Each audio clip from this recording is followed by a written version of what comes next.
On the previous example, we used a graph in order to apply the conditions of continuity. Now we have an actual, like, equations that we're going to do the same thing with. Determine whether each function is continuous at the given value. All right, that should be a piece of cake. I know what the three conditions are. I already have them memorized. So the first thing, of course, that we're supposed to check is whether or not the function is defined there.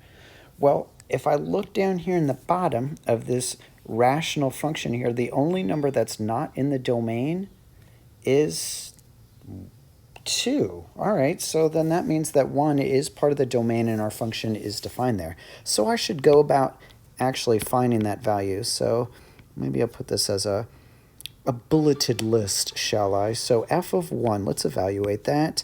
So I'd have 1 squared minus 1 minus 2 over 1 minus 2.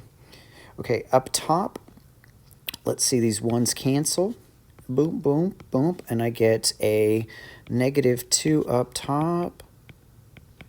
Right, and then 1 minus 2 gives me a negative 1, which gives me a 2. So yes, f of 1 is defined. Check. Okay, so the next one that I want to check is the limit as x approaches 1 of this function. So x squared minus x minus 2 over x minus 2. Now, this is going to be kind of strange because, like, how do I evaluate a limit? Like, what's the first step? Isn't it direct substitution? It sure is. So I'm going to get the number 2 from the value of this limit by direct substitution because I already did that, like right up here, right? And so right here, I can already see that this is continuous because the function was defined there. And in order to get it, I just plugged the number into the actual function there. And that's exactly what I would have done in order to evaluate the limit there. I didn't get any kind of indeterminate form. I didn't get 0 over 0, nor did I get a determinate form like some number over 0. So this limit exists, which exists. So there's the second one. And the last one was, do those two things match up? Pretty clearly they do, right? So here's the value of the limit, and then here's the value of the point. So I'm going to say, whoops, limit as x approaches 1 of f of x, because I'm being lazy here, is equal to 2, is equal to f of 1. That's what I should say. So f of x is continuous at x equals 1. Wow, I was able to cram all of that into that little space, even though I put an extra little page down here. Okay, well, look at the number 2. Number 2 is exactly like number 1. It's just, it switched the x value. So here our x value is 2. Hey, didn't we already talk about I can't put 2 in here?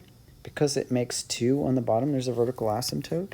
Hey, so that means that this one's going to be extraordinarily easy to do.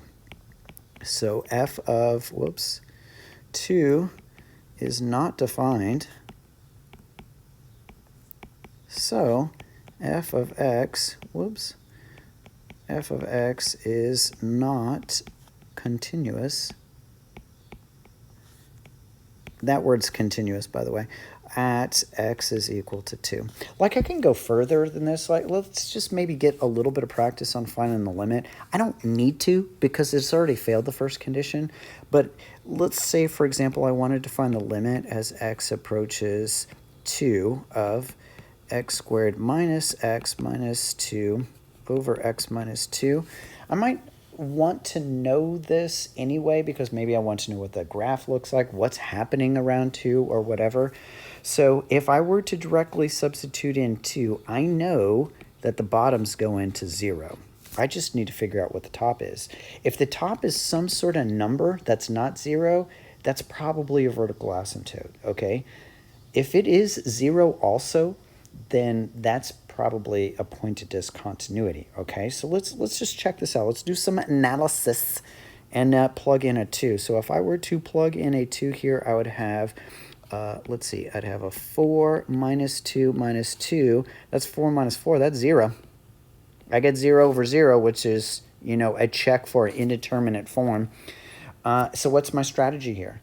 Well, since I've got polynomial stuff, I should probably try factoring. Like, does that top factor? Probably. That's how I'm getting 0 over 0. It's because my factor here, it's canceling out everywhere except at x equals 2. Remember that what we're trying to do in this strategy is find another function that agrees with this one, that matches up with this one everywhere except for right there at 2.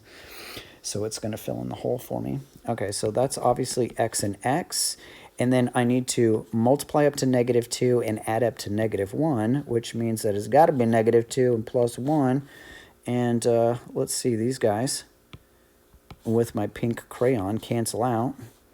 Now I can directly substitute in what's left. So 2 plus 1 is equal to 3. Yeah, I mean, sure, that didn't actually matter in terms of continuity. I just wanted to do it because we're about to see what's happening here on the graph. Let's go back to the PowerPoint, take a look at what's happening on the graph. So here is the graph of that. I think it's the same thing over here. And you can see that we have a point of discontinuity. I bring this up because this is our, like we have a certain kinds of discontinuities, and this is our first kind of discontinuity. Let's see, I can change this color, I think. Maybe. No, I can't. Anyway, this one's called removable. We ordinarily call it a pointed discontinuity, but it's a removable discontinuity because the limit still exists there. I can just fill it in with just a single point and still get the value of that limit that's right there.